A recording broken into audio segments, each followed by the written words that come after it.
escoamento da produção através da Brasília-Belém ascende a 8 milhões de sacas de cereais, valendo 60 bilhões de cruzeiros. Já não é apenas uma estrada de ocupação da terra. O seu sentido econômico torna-se cada dia mais evidente.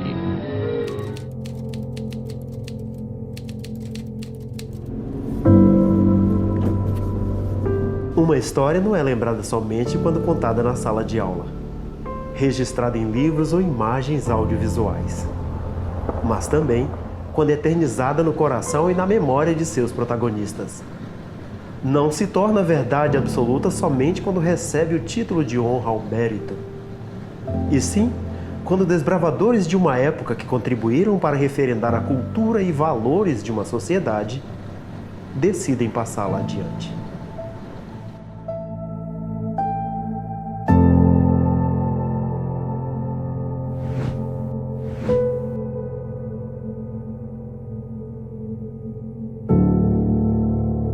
Colônia Gurupi.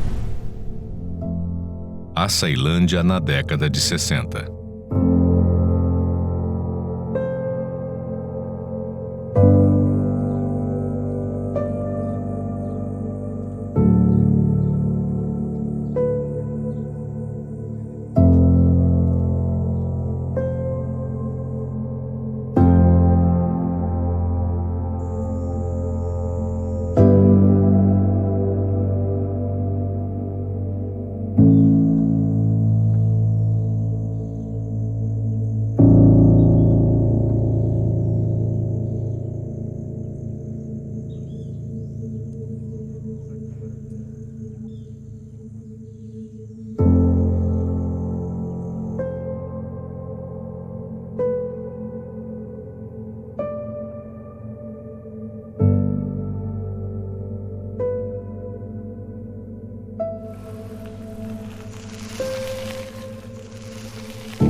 O documentário Colônia Gurupi explora a memória coletiva de onde iniciou e como era a região de Açailândia na década de 60 e 70, através de depoimentos de seus pioneiros, fotografias e filmes da época, assim como desvenda segredos, relatando histórias, lendas e ritos que aconteceram nesse local.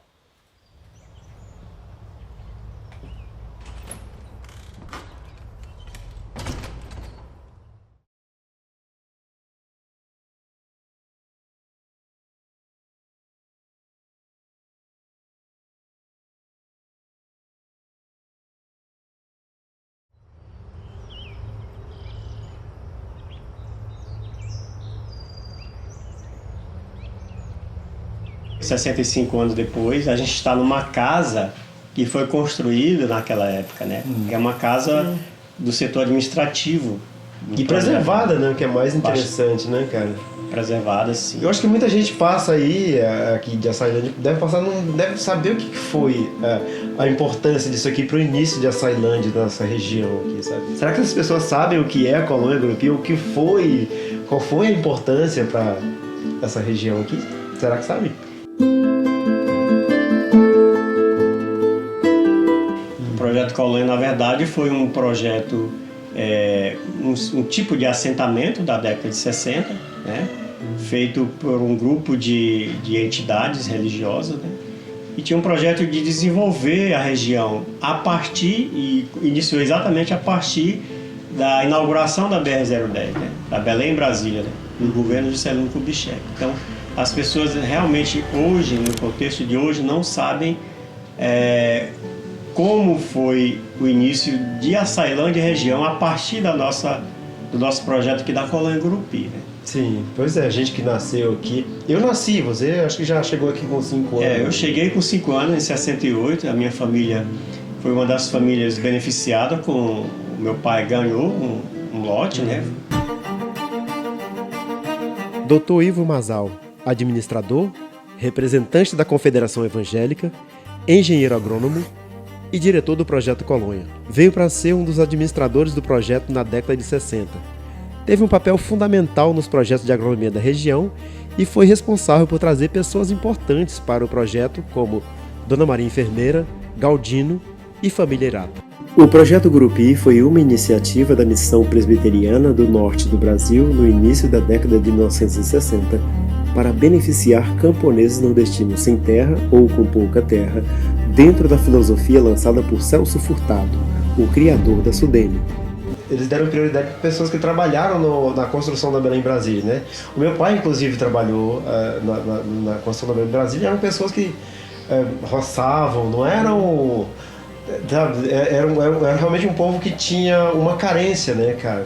Tem o seu Gonçalo, né, que trabalhou no pico da Belém Brasília, mora até hoje, é um dos únicos, minha sua mãe, família, meu pai é falecido. Um dos únicos que mora até hoje nesse projeto. Não, minha mãe também, desde o começo também. Então esses pioneiros, né, eles foram beneficiados a partir da construção da BR-010 e alguns já ficaram nesse projeto, né? Com a construção da Belém Brasília, né, o governo Kubitschek destinou uma faixa de 10 quilômetros a cada lado da rodovia para a colonização.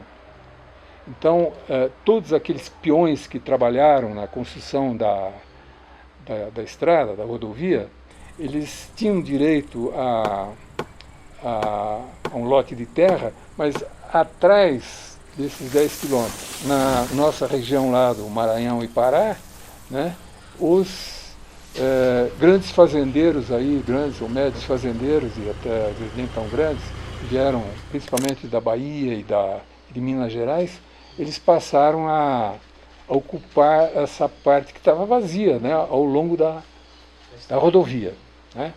Bom, mas o projeto fundado pela Missão Presbiteriana, ele era válido, ele está totalmente legal.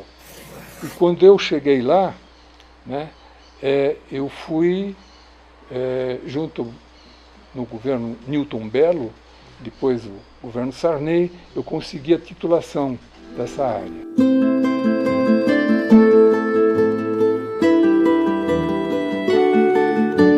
A Sailândia nasceu concomitantemente, mas como ela ficou umas 2, 3 casas ali, perto da Bueira, e aqui tinha um projeto, tinha 2, 3 ruas, além da sede, tinha 2, 3 ruas, tinha a cooperativa, aqui tinha o hospital e tinha escola. O que não tinha em Açailândia. O que não tinha, os filhos de muitos moradores aqui em torno de Açailândia vinham estudar aqui. Interessante é que eles não perdiam aula, mesmo longe. Eles vinham lá da roça, da colônia, para uma escola ali no núcleo, e às vezes demorava mais de 2 horas para eles chegarem. E depois voltar para casa almoçar ou jantar. Nós éramos os livros.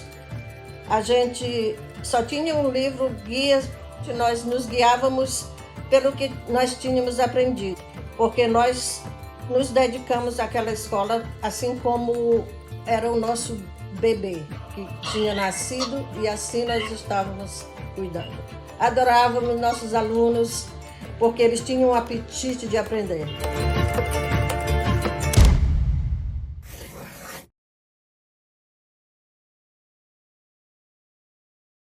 E aí, o legal é essa coisa que um colono ajudava o outro. Sim. Quando iam construir a casa de alguém, todo mundo ia fazer aquela casa, né? Isso era fundamental. Além do apoio do Dr. Ivo depois, de ensinar a cultura do plantio do tomate, né? As famílias também como plantavam alface. A minha estratégia foi a seguinte: tudo que vocês estão fazendo aqui, enquanto eu não tiver uma proposta melhor, já, né, convicta, tudo que vocês estão fazendo aí está certo. Então, o que está sendo feito lá? Estão derrubando o mato lá. No primeiro ano plantava só praticamente arroz, depois entrava com milho e tal, no fim mandioca e até algodão perene, né? Bom, então, de um lado, eu considerei 4 culturas, né? Seringueira, dendê, 3. Seringueira, dendê e cacau. Então, eu coloquei lá dezenas de espécies de hortaliça. Nós criamos uma pequena estação experimental muito rústica, rudimentar, né? E nós, pelo menos, como eram pequenos canteiros, não tinha muito. Nós, da administração, a gente já estava usando isso aí, desde vários tipos de alface, repolho, couve, etc., pimentão, tomate e tal. Bom, de repente, aí já, porque o ciclo é curto, já a gente começou a colher. Então, como já estava havendo uma produção mais ou menos, todo mundo está autorizado a ir pegar verdura lá na estação experimental. Bom, e o pessoal gostaram, então agora cada um vai fazer uma horta doméstica, né? E aí nós tínhamos uma economista doméstica que cuidou disso com as mulheres, né? A Judite. Bom, aí o pessoal começou a saber lidar com hortaliça, e o tomate ele dá muito bem, né?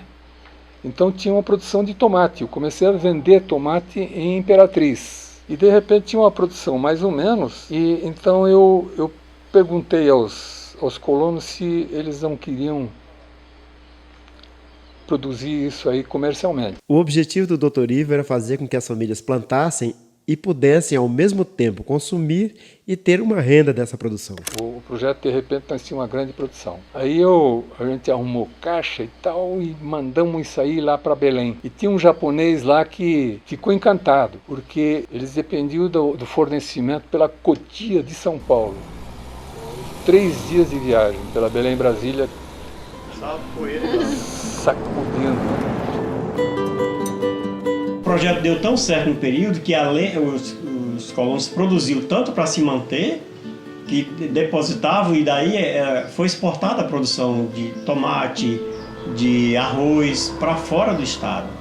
A Silva fala que foi para Belém várias vezes, levando carga de produção a partir daqui da Colônia Gurupi. Aí tinha essa ideia da Ceasa aqui desde essa época, inclusive filhos dos colonos aqui foram a São Paulo com alguns colonos para conhecer lá como é que funcionava a Ceasa, né, cara? O Dr. Ivo lembra, ele disse que levou essas pessoas lá, né? Exatamente. Aqui realmente na época foi um bom começo. Sim, sim. Claro, hoje é uma região bastante desenvolvida, mas poderia, eu creio, ser ainda mais do que a gente... É verdade. Por ter tido uma base dessa, cara. Tudo que foi começado, pessoas tão importantes e tão dedicadas nesse início tão difícil que era antes, com mata e tudo mais, sem o acesso que a gente tem hoje. Pois é bom lembrar também que, além dos administradores, pioneiros, a dona Úrsula, que era a esposa do Dr. Ivo, eles eram recém-casados e tal, mas ela ensinava as nossas mães, né, a sua mãe, minha mãe, ensinava as mulheres, esposas dos colonos, a fazer bordado, a tricô, as filhas maiores também, minha irmã teve aula com ela, de bordar, de fazer criação, fazer tapete, essas coisas. Eu comecei a fazer alguma coisa pelo Projeto Gurupi antes mesmo de eu sair de São Paulo, porque a gente, no grupo jovem da Igreja Luterana, a gente fez um rifa.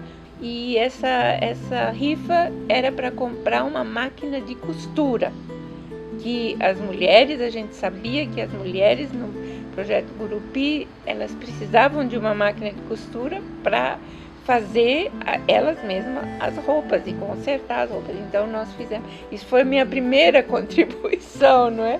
E depois, quando eu mudei para lá, depois do casamento, quando eu de fato fiquei morando lá, para mim foi um desafio, não é? Um desafio atrás do outro, né? Dona Maria me ajudou muito.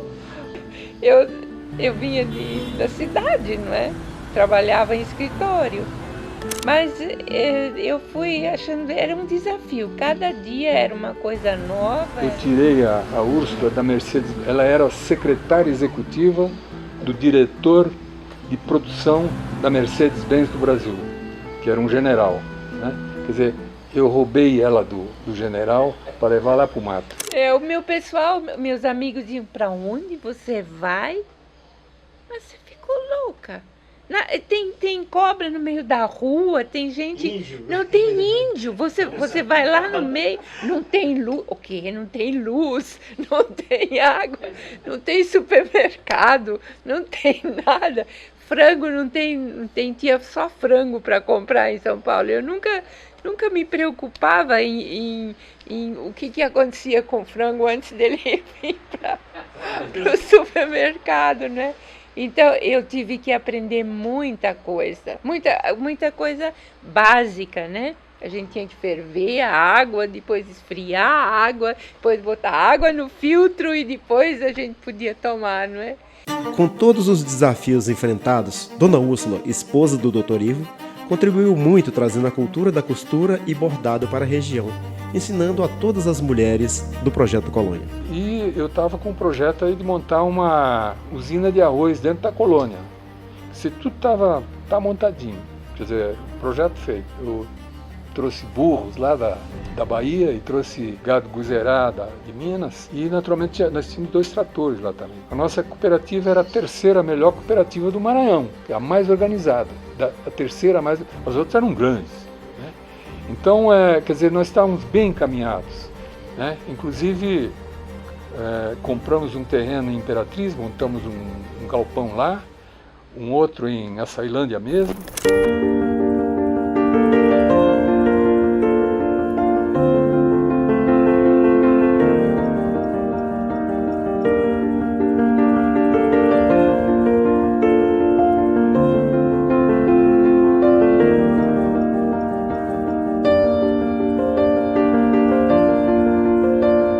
Tinha tudo isso aqui, enquanto que a Açailândia... Sim, a Açailândia tinha poucas casas ali. A Açailândia ali era a Bueira e uma pequena rua ali do lado direito, do lado do estádio Pedro Maranhão. Tinha a feira lá em cima. A feira era bem ali onde é o Farol hoje, né? Sim. E para baixo tinha a delegacia, as ruas de casas e o ponto de ônibus, a rodoviária da época, era o seu Landim, era uma lanchonetezinha onde os ônibus da Transbrasiliana paravam ali.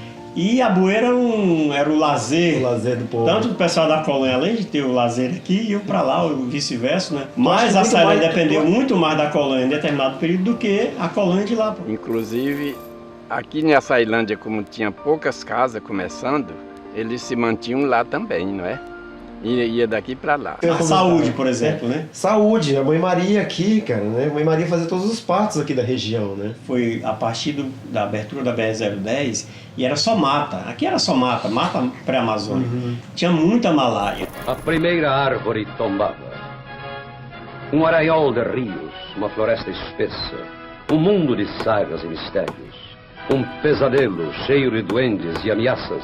Além da carência de não ter ainda produção, muita malária, muita gente vinha para aqui, para o hospital da colônia, se tratar com a Dona Maria enfermeira. Ela fez 2008 partos, nenhuma mulher e nenhuma criança morreu em suas mãos. Quando ela chegou, era uma coisa mais simples, eu lembro até hoje. Depois o projeto construiu o hospital, que ainda tem inclusive as ruínas aqui, um hospital grande com várias salas de maternidade.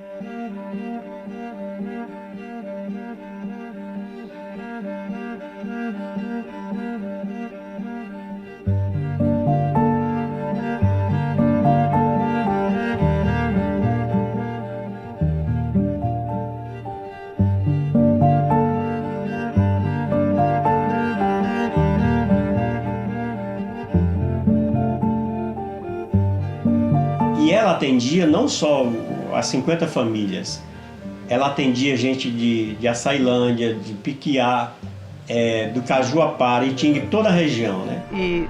E não podia porque eu cheguei 10 horas, 10h30 eu já estava examinando as mulheres gestantes. Dona Maria Enfermeira é uma pessoa muito importante na história de Açailândia, pois veio com a missão de cuidar da saúde das pessoas. Natural da Ucrânia, na Europa, residiu em São Paulo antes de vir morar na região de Açailândia. Ainda em São Paulo, estudou e se formou como auxiliar de enfermagem. Dona Maria, uma mulher de grande coração no exercício de sua profissão, chegando a dizer: "Faço isso para servir." Veio para a região de Açailândia a convite da Confederação Evangélica do Brasil. Dona Maria Enfermeira chegou a fazer mais de 2.000 partos no exercício de sua profissão. Deus me ensinou como cuidar, porque nunca morreu nenhum. Morreu um, esse foi para a Imperatriz, mas ele deu malária com febre tifoide, com disenteria de sangue, com tudo. Daí quando ele estava para morrer, trouxeram ele de volta. E na noite que ele morreu, a mulher dele estava dormindo do lado na cama ela nem percebeu que o marido estava morrendo, que morreu de tão mal que ela estava também, da malária. E ela escapou. Cheguei a fazer parto lá em Cajuapara, no Alto. Em Cajuapara, onde eu fiz o parto de gêmeas, eu passei a noite lá, né? Que uma nasceu de noite e outra nasceu só de manhã. E eles eram tão pobres que eles ficaram com vergonha de me dar comida que eles comiam. No outro lado da rua, da Bernardo Sayão, que era só lama mesmo, tinha um restaurante. Eles foram buscar um prato de comida para mim de lá. Nunca cobrei de ninguém. Se pudesse pagar alguma coisa no parto, eles pagavam. Se não pudesse, ia embora sem pagar. E a Mãe Maria mora também aqui, ela divide entre a Sailândia e a colônia, né? A nossa vizinha. Dona Maria Enfermeira, Mãe Maria, que muitos conhecem carinhosamente, ela foi tão importante para essa região, o projeto dessa região, que as pessoas sempre homenageiam ela. É 7 de setembro, em datas comemorativas, e inclusive o Hospital Municipal de Açailândia tem uma ala que ganhou o nome da Maria Enfermeira. É importante, né? Então, o quanto que ela é importante, as pessoas precisam saber e vão ver a partir desse documentário tanto que ela é importante. E tá viva, né, cara? E tá viva entre nós ainda. Né? Graças a Deus, tem 93 anos.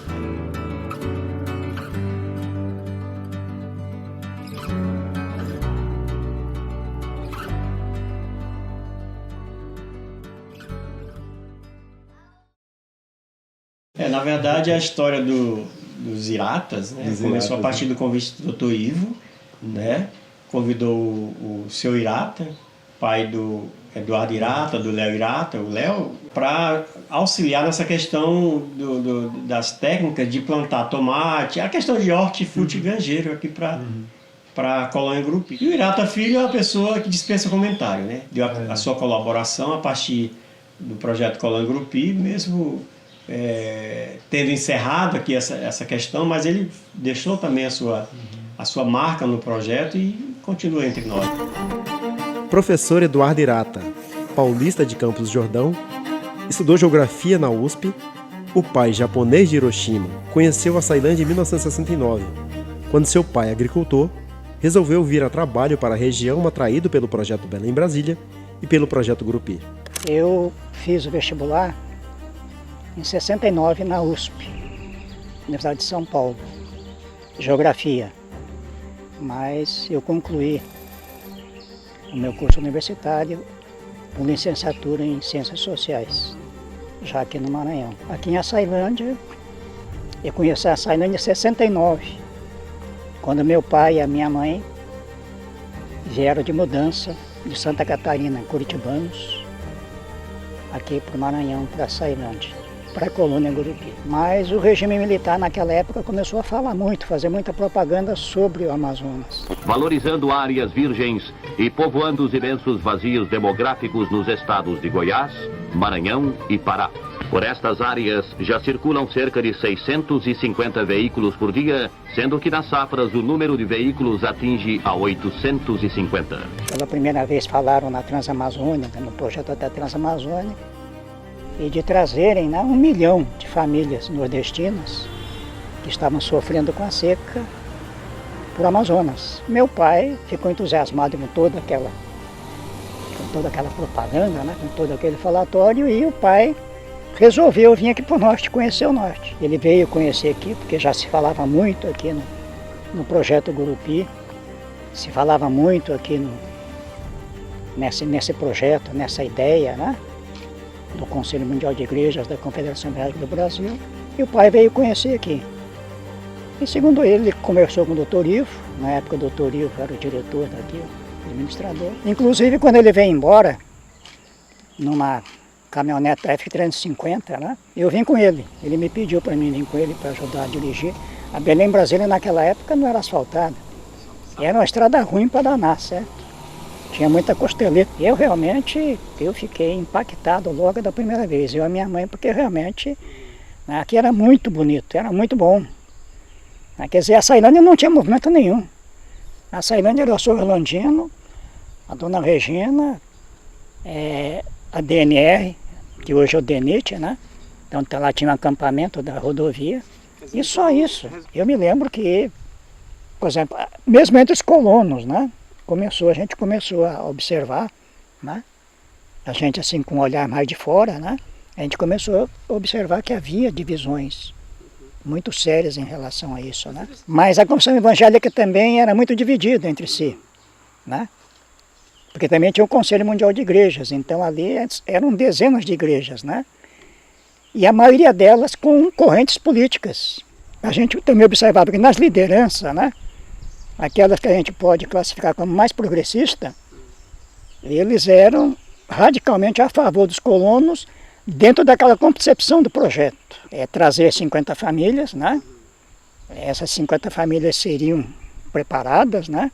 Seriam conscientizadas, seriam donas da terra, seriam, né, fermento para novos formadores. Só que, do outro lado, tinha um pessoal que não pensava desse jeito. No final da colônia, que eu não acompanhei muito porque fiquei chateado também, né?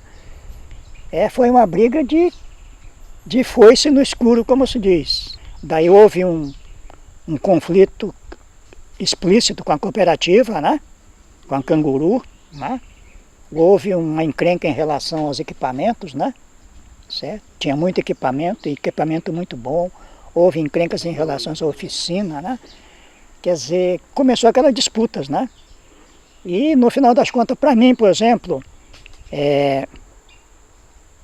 uma das sementes, né, que originou a dissensão total aqui da colônia foi essas disputas entre igrejas.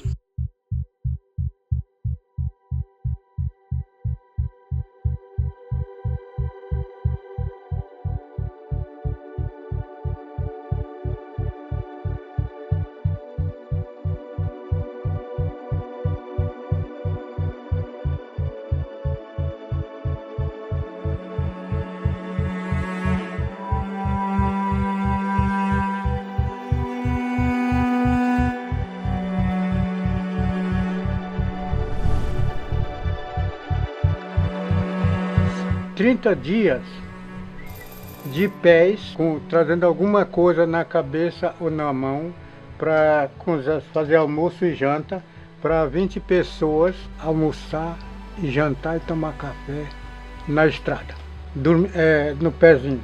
Projeto Gurupi, aquele momento quando eu cheguei, foi de grande bonança e facilidade para as pessoas que vieram trabalhar aqui. Eu fui uma dessas pessoas que desfrutei do início.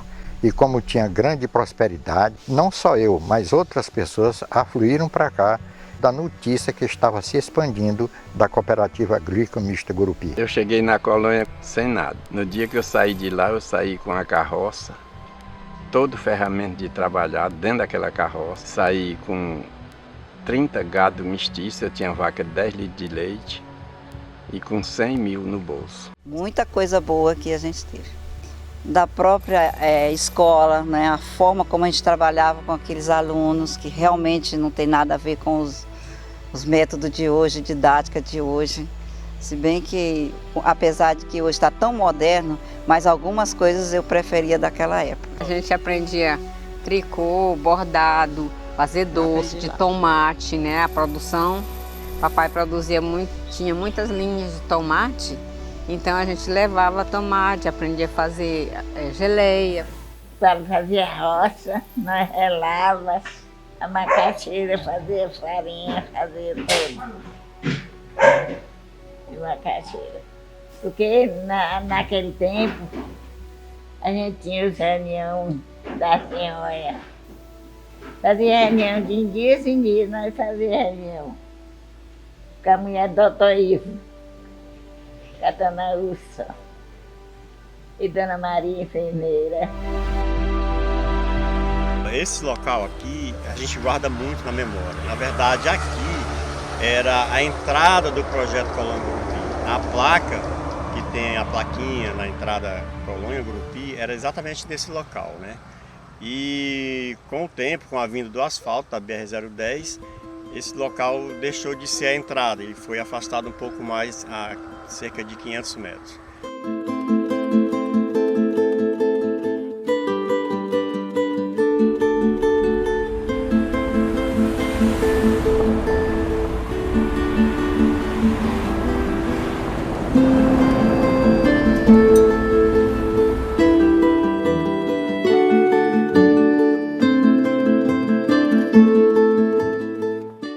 acabou o projeto, acabou, mas deixou legados importantes que serviu para o desenvolvimento de Açailândia, da região, não só de Açailândia, da região. Por exemplo, a gente pode citar na área da educação, na área do agronegócio, entendeu? Na área de hortifruti granjeiro e o próprio pensamento de desenvolvimento das pessoas que moram na região. Para citar como exemplo, especificamente, tem o centro da cidade que foi construído a partir do fim do projeto Colônia pelo Galdino, o saudoso Galdino. Ali é o centro comercial Galdino, é resultado de pessoas que ajudaram a construir e que fizeram valer o projeto Colônia Gurupi, né? E na área da educação também a gente pode perceber, os filhos dos colonos foram alfabetizados aqui na época por professores hiperqualificados. Era uma referência não só no município, era uma referência no estado a educação que nós tivemos aqui no projeto Colônia Gurupi. Isso refletiu em quê? Refletiu no aprendizado dos filhos de colono, que hoje temos empresários, advogados, pedagogos, educadores. Então, isso desenvolveu nesse sentido, né? Pessoas com uma visão de mundo um pouco, né, que na sua infância não teriam a menor chance e tiveram. Sim. E eu acho que isso foi importantíssimo. Eram 50 famílias aqui em Açailândia e não tinha ninguém, chegado ninguém. E a Maria Enfermeira já estava aí. Eu passo em frente à enfermaria ali, eu vejo ela funcionando, aquele monte de colonos lá sendo atendido, famílias com crianças, mulheres com crianças, enfim. A Mãe Maria atendendo as pessoas ali, eu vejo toda aquela estrutura, eu lembro de tudo, eu nasci na enfermaria, né, cara? E a Mãe Maria me deu o nome, então eu tenho a enfermaria na minha cabeça. Na verdade, nós temos muitos, digamos assim, indícios e comprovações até hoje de que realmente a colônia foi um contexto de muito desenvolvimento. Basta saber, por exemplo, ali tem o galpão da colônia onde funcionava o supermercado, falando isso de hoje, e funcionava a escola, funcionava o hospital, as ruínas vocês viram aí. E, de certa forma, por exemplo, lá em Açailândia, ali onde é o sindicato dos produtores rurais, ali na esquina da Bernardo Sayão com a 13 de junho, era um prédio da Colônia Gurupi. Tem também as ruínas da sede do DENIT, ali atrás onde é o ponto de van hoje, ali perto da rotatória. Então, isso na verdade são comprovações, e a gente mostra durante o documentário, que realmente a colônia construiu um legado para o município de Açailândia.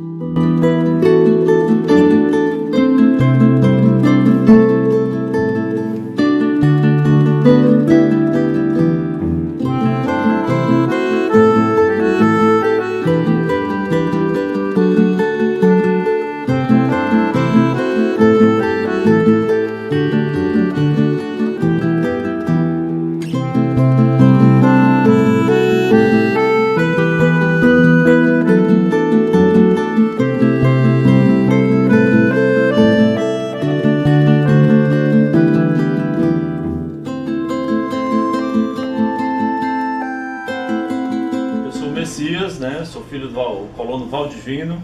Foi assim uma luta, né, que era muito visível, era uma correria de alunos e pais e as coisas um pouco distantes, né? A gente andava aí 4 quilômetros para ir para a escola e voltar todo dia. Então isso para uma criança de 10, 11 anos, 12 anos, como a gente era contemporâneo dessa época, era uma distância razoável, né? Antes a colônia criava aquelas festas das colheitas que era destaque, né? E aquilo deixava muito marcado a vida da gente. E antes da gente ir para o colégio, tinha que levar a comida para os trabalhadores na roça. Então não tinha relógio, o nosso relógio era a sombra, a gente marcava na sombra o horário de chegar na escola. A sombra entortava um pouquinho e a gente já saía correndo, então isso marcou muito. O primeiro relógio, quando eu vi, eu tinha 18 anos. Eu não usava sandália, eu usava, né, aí eu só andava de havaiana. Aí meu irmão Zeca comprou uma sandália e meu pé era muito pequeno. Aí passou deste tanto no meu pé. Aí eu ia para a escola, chegava lá, escondia debaixo da sandália, debaixo, ninguém vê meus pés com aquela sandália do tamanho do mundo. Mas era a coisa mais linda que eu achava, era aquela sandália que eu tinha ganhado do meu irmão. Que a gente usava era congas, era havaianas, essas coisas assim. Pegava subir o no pau seco. Para pular corda durante o recreio da escola. Não interessava se nós estávamos suados ou não. Nós queríamos ter um cipó para pular corda na hora da escola. E ficava esperando uns aos outros na sombra das árvores. Isso é uma coisa que eu tenho na minha memória, para juntar a turma, porque a gente chegava todo mundo junto e voltava todo mundo junto. Então, quando a gente saía fora, do outro lado do rio, ali do campo experimental, que já tinha os rastros ao lado na margem da estrada, ele sabia se o pessoal já tinha passado ou não. Se já tivesse passado, a gente apressava o passo, corria para acompanhar. Se não tivesse passado, a gente ia devagar para poder eles acompanharem a gente.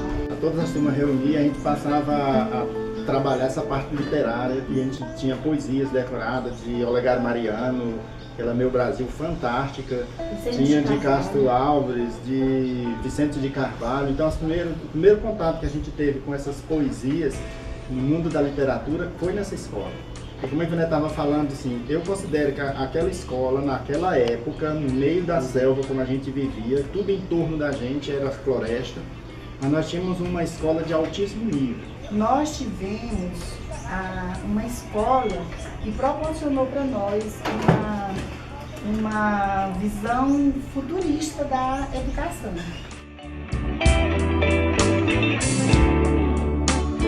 Cada segredo da vida guardado no seu coração vai revelar um momento no dia da grande explosão.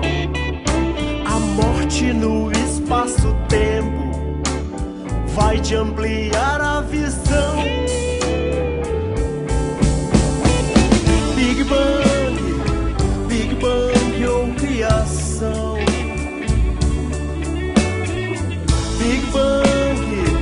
Big Bang ou criação. O importante é saber que eu e você estamos aqui pra cumprir a missão.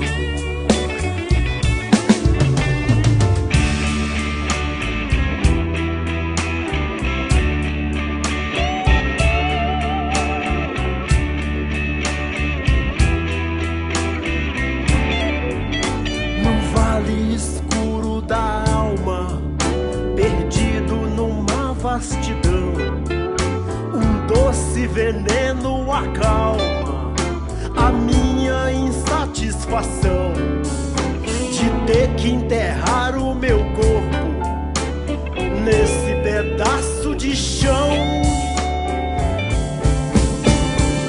Big Bang ou criação. Big Bang ou criação. O importante é saber que eu e você estamos aqui pra cumprir a missão. O importante é saber que eu e você estamos aqui pra cumprir a missão.